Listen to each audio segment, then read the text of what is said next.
सतयुग में विदर्भ नगरी में शैंजित नामक राजा हुए थे। वह ऋषियों के समान थे।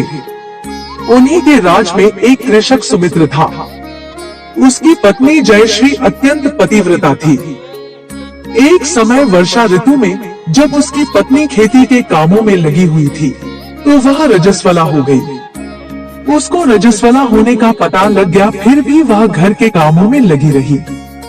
कुछ समय बाद वह दोनों स्त्री पुरुष अपनी अपनी आयु भोगकर मृत्यु को प्राप्त हुए। जयश्री तो कुतिया बनी और सुमित्र को रजस्वला स्त्री के संपर्क में आने के कारण बैल की योनि मिली, क्योंकि ऋतु दोष के अतिरिक्त इन दोनों का कोई अपराध नहीं था।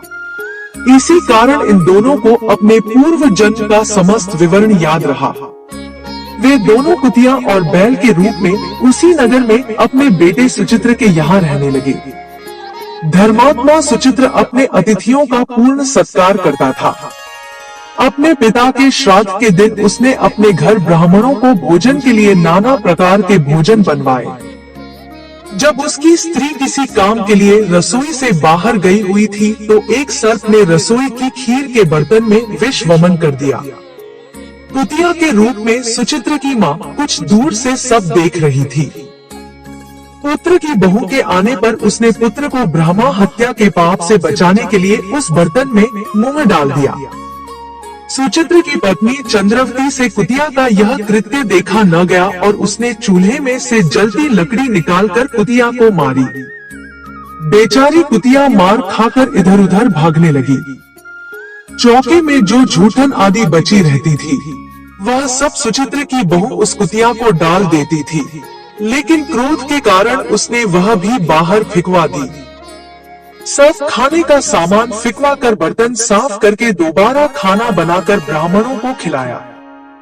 रात्रि के समय भूख से व्याकुल होकर वह कुतिया बैल के रूप में रह रहे अपने पूर्व पति के पास आकर बोली, हे स्वामी, आज तो मैं भूख से मरी जा रही हूँ।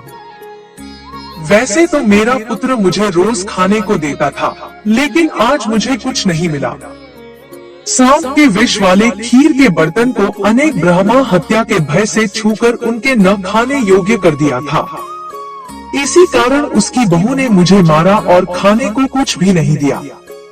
तब वह बैल बोला, हे भद्रे, तेरे पापों के कारण तो मैं भी इस योनि में आ पड़ा हूँ और आज बोझा ढोते ढोते मेरी कमर टूट गई है।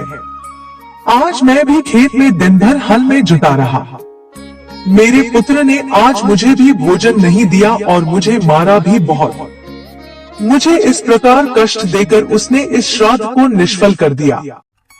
अपने माता पिता की इन बातों को सुचित्र सुन रहा था। उसने उसी समय दोनों को भरपेट भोजन कराया और फिर उनके दुख से दुखी होकर वन की ओर चला गया। वन में जाकर ऋषियों से पूछा कि मेरे माता पिता किन कर्मों के कारण इन नीची योनियों को प्राप्त हुए हैं और अब किस प्रकार से इनको छुटकारा मिल सकता है।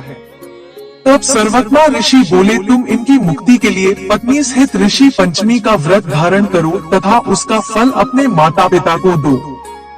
भाद्रपद महीने की शुक्ल पंचमी को मुख शुद्ध करके मध्याह्न में नदी के पवित्र जल में स्नान करना और नए रेशमी कपड़े पहनकर अरुंधति सहित सप्तऋषियों का पूजन करना। इतना सुनकर सुचित्र अपने घर लौट आया और अपनी पत्नी सहित विधि विधान से पूजन व्रत किया। उसके पुण्य से माता पिता दोनों पशु योनियों से छूट गए। इसलिए जो महिला श्रद्धा पूर्वक ऋषि पंचमी का व्रत करती है वह समस्त सांसारिक सुखों को भोग कर बैकुंठ को जाती है।